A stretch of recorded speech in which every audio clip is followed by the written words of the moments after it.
fine. Hi, Pillai. Hi.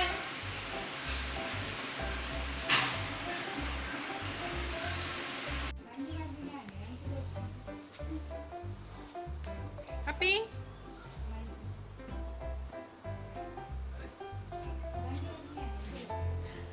Hi, ini boleh ke sini?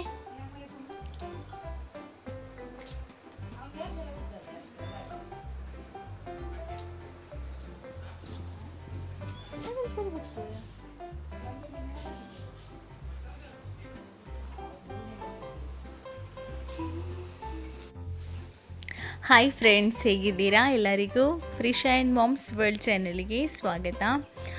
ಹಾಗೆ ನಾವು ದಸರಾದಲ್ಲಿ ಯಾವಾಗಲೂ ನಾವು ದೇವಸ್ಥಾನಕ್ಕೆ ಹೋಗ್ತೀವಿ. ಹಾಗೆ ಇವತ್ತು ಕೂಡ ನಾವು ದೇವಸ್ಥಾನಕ್ಕೆ ಹೋಗಲಿಕ್ಕೆ ಹೊರಟ್ವಿ.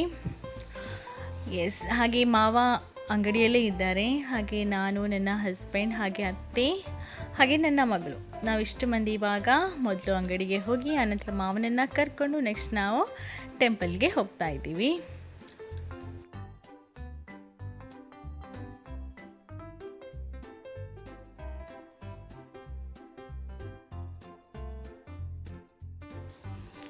ಹಾಗೆ ನಾವು ಮಧ್ಯಾಹ್ನದ ಹೊತ್ತೆ ಹೊರಡಬೇಕು ಅಂತ ಅಂದ್ಕೊಂಡಿದ್ವಿ. ಬಟ್ ಎಲ್ಲ ಹೊರಡಬೇಕಾದ್ರೆ ಸ್ವಲ್ಪ ಲೇಟ್ ಆಯಿತು.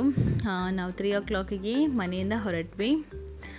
ಹಾಗೆ ವೆದರ್ ಕೂಡ ಚೆನ್ನಾಗಿದೆ. ಇವಾಗ ಮಳೆ ಬರುವ ಸೂಚನೆಯೂ ಇಲ್ಲ. ಹಾಗಾಗಿ ಆರಾಮ್ಸೆ ಟೆಂಪಲೆಲ್ಲ ಸುತ್ತಾಡ್ಕೊಂಡು ಬರಬಹುದು.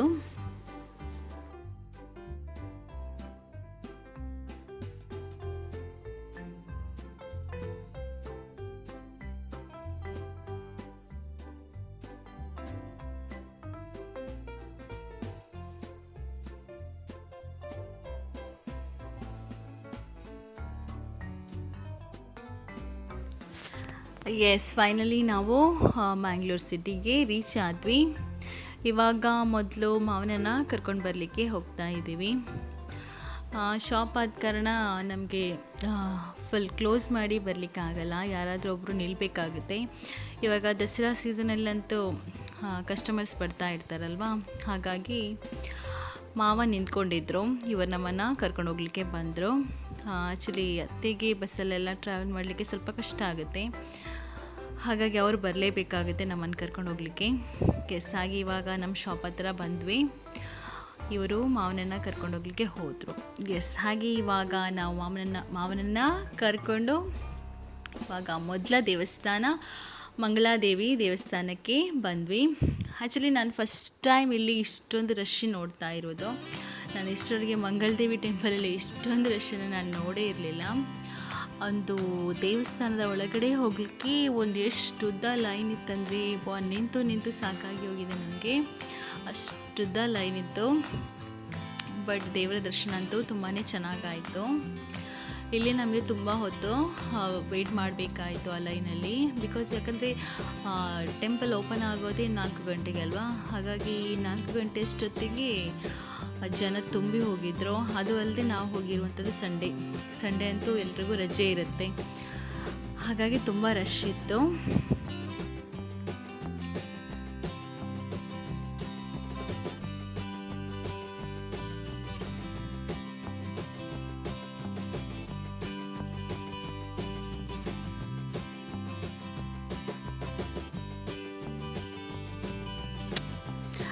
ಹಾಗೆ ಹೊರಗಡೆ ಸ್ವಲ್ಪ ಫೋಟೋಸ್ ಎಲ್ಲ ತಗೊಂಡು ನೆಕ್ಸ್ಟ್ ಇವಾಗ ನಾವು ಮಾರಿಯಮ್ಮ ದೇವಸ್ಥಾನಕ್ಕೆ ಹೋಗ್ತಾ ಇದ್ದೀವಿ. ಮಂಗಳಾದೇವಿಗೆ ಬಂದ ನಂತರ ನೆಕ್ಸ್ಟ್ ಮಾರಿಯಮ್ಮ ದೇವಸ್ಥಾನಕ್ಕೆ ಹೋಗುವಂಥದ್ದು ಅಲ್ಲಿನ ಪದ್ಧತಿ. ಹಾಗೆ ನಾವಿವಾಗ ನೆಕ್ಸ್ಟ್ ಆ ದೇವಸ್ಥಾನಕ್ಕೆ ಹೋಗ್ತಾ ಇದ್ದೀವಿ. ಅದೇನು ತುಂಬ ದೂರ ಹೋಗ್ಲಿಕ್ಕೇನೂ ಇಲ್ಲ, ಆ ದೇವಸ್ಥಾನದ ಸ್ವಲ್ಪ ಹತ್ರನೇ ಅದು. ನೆಕ್ಸ್ಟ್ ಇವಾಗ ಬಂದ್ವಿ ನೋಡಿ, ಇದೇ ಮಾರಿಯಮ್ಮ ದೇವಸ್ಥಾನ.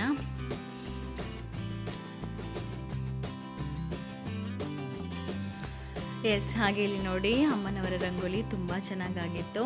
ಹಾಗೆ ಇನ್ನೊಂದು ಕಡೆ ಭಜನಾ ಕಾರ್ಯಕ್ರಮ ಕೂಡ ನಡೀತಾ ಇತ್ತು, ಹಾಗೆ ಅನ್ನ ಸಂತರ್ಪಣೆ ಕೂಡ ನಡೀತಾ ಇತ್ತು.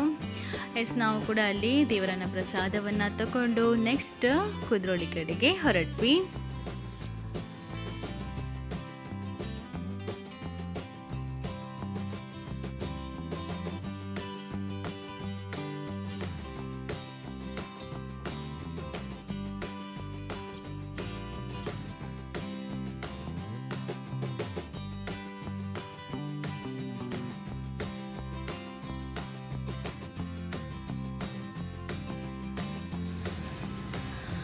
ಎಸ್, ಹಾಗೆ ಹೋಗ್ತಾ ದಾರಿಯಲ್ಲಿ ಲೈಟಿಂಗ್ಸ್ ಎಲ್ಲ ತುಂಬ ಚೆನ್ನಾಗಿ ಇತ್ತು, ತುಂಬ ಚೆನ್ನಾಗಿ ಹಾಕಿದ್ರು ನೋಡಿ, ನೀವು ಕೂಡ ನೋಡ್ಬೋದು. ಎಸ್, ನಾವಂತೂ ತುಂಬ ಎಕ್ಸ್ಪೆಕ್ಟೇಷನ್ ಇಟ್ಕೊಂಡು ಹೋಗಿದ್ವಿ. ಎಸ್, ತುಂಬ ಫೋಟೋಸ್ ತೆಗಿಬೇಕು, ವೀಡಿಯೋಸ್ ಮಾಡಬೇಕು, ಪರ್ಚೇಸಿಂಗ್ ಮಾಡಬೇಕು ಎಲ್ಲ ಅಂದ್ಕೊಂಡು ಹೋಗಿದ್ವಿ. ಬಟ್ ನೋಡಿ, ಶುರುವಾಯಿತು. ನಾವು ಇನ್ನೇನು ಕುದ್ರೋಳಿಗೆ ರೀಚ್ ಆಗಬೇಕು ಅನ್ನೋಷ್ಟರಲ್ಲಿ ಹನಿ ಹನಿ ಹನಿ ಹನಿ ಹನಿ ಮಳೆ ಶುರು ಆಗಿದ್ದು, ನಾವು ಇಳಿಬೇಕಾ ಬೇಡವಾ ಅನ್ನೋಷ್ಟರಲ್ಲಿ ಸ್ವಲ್ಪ ಹನಿ ಹನಿ ಮಳೆ ಅಲ್ವಾ, ಇಳಿಬಹುದು, ಇವಾಗೇನು ಸ್ಟಾಪ್ ಆಗ್ಬೋದು ಅಂತ ಅಂದ್ಕೊಂಡ್ವಿ.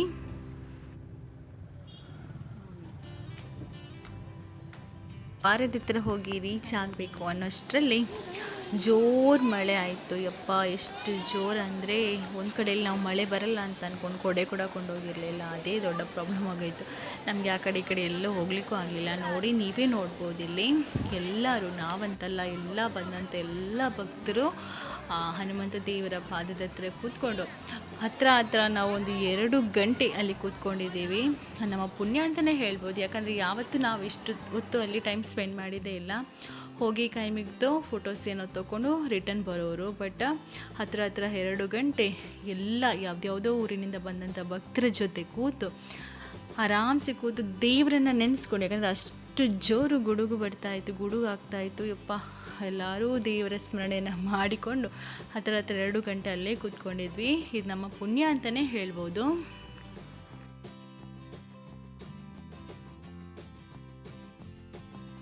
ಎಸ್, ಹಾಗೆ ಸ್ವಲ್ಪ ಹೊತ್ತಾದ ನಂತರ ಸ್ವಲ್ಪ ಮಳೆ ಕಡಿಮೆ ಆಯಿತು. ಅಂದರೆ ಕಂಪ್ಲೀಟಾಗಿ ಕಡಿಮೆ ಆಗಿರಲಿಲ್ಲ, ಹನಿ ಹನಿ ಬರ್ತಾಯಿತ್ತು. ಬಟ್ ನಾವಲ್ಲೇ ಕೂತ್ಕೊಂಡ್ರೆ ತುಂಬ ಲೇಟ್ ಆಗುತ್ತೆ, ಮತ್ತು ನಮಗೂ ಕೂಡ ಮನೆಗೂ ಬರಬೇಕಲ್ಲ, ತುಂಬ ದೂರ ಇದೆಯಲ್ವ. ಹಾಗಾಗಿ ಅಲ್ಲಿಂದ ಎದ್ದು ಬಂದ್ವಿ ನಾವು, ಆ ಮಳೆಗೆ ಒದ್ದೆ ಹಾಕ್ಕೊಂಡು ಬಂದ್ವಿ. ಎಸ್, ಹಾಗೆ ನವದುರ್ಗೆಯರನ್ನು ಕೂರಿಸಿರುವಲ್ಲಿಗೆ ಬಂದ್ವಿ. ಅಲ್ಲಿ ಕೂಡ ತುಂಬ ರಶ್ ಇತ್ತು.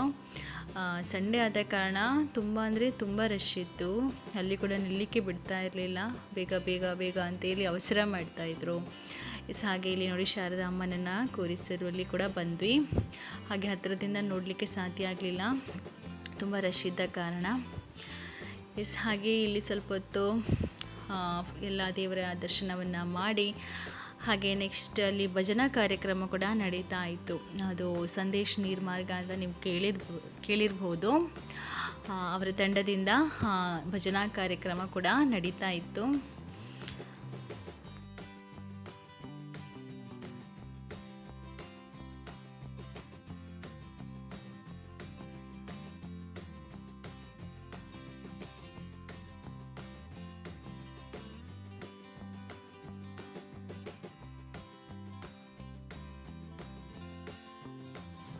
ಎಸ್, ಹಾಗೆ ದೇವರ ದರ್ಶನ ಎಲ್ಲ ಆದ ನಂತರ ಇವಾಗ ನಾವು ರಿಟರ್ನ್ ಹೊರಟ್ವಿ. ಜಾಸ್ತಿ ಹೊತ್ತು ನಿಲ್ಲಿಕ್ಕಾಗಲಿಲ್ಲ ಮಳೆಯಿಂದಾಗಿ. ನಮ್ಮ ಹತ್ರ ಕೊಡೆ ಕೂಡ ಇರಲಿಲ್ಲ. ಒಂದು ಕಡೆ ಮಗಳು ಕೂಡ ಒದ್ದೆ ಆಗ್ತಾಯಿದ್ಲು. ಇವಾಗ ಮೊನ್ನೆ ಅಷ್ಟೇ ಅವಳಿಗೆ ಜ್ವರ ಕಡಿಮೆ ಆದದಷ್ಟೇ. ಹಾಗಾಗಿ ನಾವು ರಿಟರ್ನ್ ಬಂದ್ವಿ. ಹಾಗೆ ಸಂತೆ ಹತ್ರ ಕೂಡ ಜಾಸ್ತಿ ಹೋಗಲಿಲ್ಲ. ಒಂದು ಮಗಳಿಗೆ ಏನೋ ಕ್ಲಿಪ್ಸ್ ಏನೋ ತೊಗೊಂಡೆ ಅಷ್ಟೇ.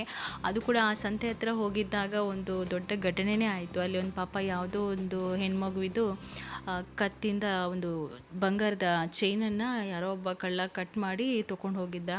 ಅವರಿಗೆ ಪಾಪ ಅವರೆಲ್ಲ ಟೆನ್ಷನಿಂದ ಹುಡುಕ್ತಾ ಇದ್ದರು. ಅದೆಲ್ಲ ಕೇಳಿ ನಾವಲ್ಲಿ ಜಾಸ್ತಿ ನಿಲ್ಲಕ್ಕೆ ಹೋಗಲಿಲ್ಲ. ಆ ರಶ್ಶಿಗೆ ಯಾಕೆ ಬೇಕು ಇದೆಲ್ಲ ಅಂತೇಳಿ ನಾವು ಸೀದಾ ರಿಟರ್ನ್ ಮನೆಗೆ ಬಂದ್ವಿ. ಎಸ್, ಹಾಗೆ ಇಲ್ಲಿಗೆ ನನ್ನ ಈ ವಿಡಿಯೋವನ್ನು ಎಂಡ್ ಮಾಡ್ತಾ ಇದ್ದೀನಿ. ಈ ವಿಡಿಯೋ ನಿಮಗೆ ಇಷ್ಟ ಆಗಿದ್ದಲ್ಲಿ ಒಂದು ಲೈಕ್ ಕೊಡಿ, ಹಾಗೆ ಶೇರ್ ಮಾಡಿ. ಹಾಗೆ ನೆಕ್ಸ್ಟ್ ವಿಡಿಯೋದಲ್ಲಿ ನಾವು ನಮ್ಮ ಮನೆಯಲ್ಲಿ ತೆನೆ ಹಬ್ಬ ಅಂದರೆ ಕುರಲ್ ಪರ್ವವನ್ನು ಆಚರಿಸಿದ್ವಿ. ಯಾವ ರೀತಿ ಆಚರಿಸಿದ್ವಿ ಅನ್ನೋದನ್ನು ಡೀಟೇಲ್ ಆಗಿ ನೆಕ್ಸ್ಟ್ ವಿಡಿಯೋದಲ್ಲಿ ನಾನು ನಿಮ್ಮ ಜೊತೆ ಶೇರ್ ಮಾಡ್ತೀನಿ. ಅಲ್ಲಿವರೆಗೆ ನನ್ನ ಚಾನಲಲ್ಲಿ ಇರುವಂಥ ಎಲ್ಲ ವಿಡಿಯೋಸನ್ನು ಕಂಪ್ಲೀಟಾಗಿ ನೋಡೋದನ್ನು ಮಾತ್ರ ಮರಿಬೇಡಿ. Thank you.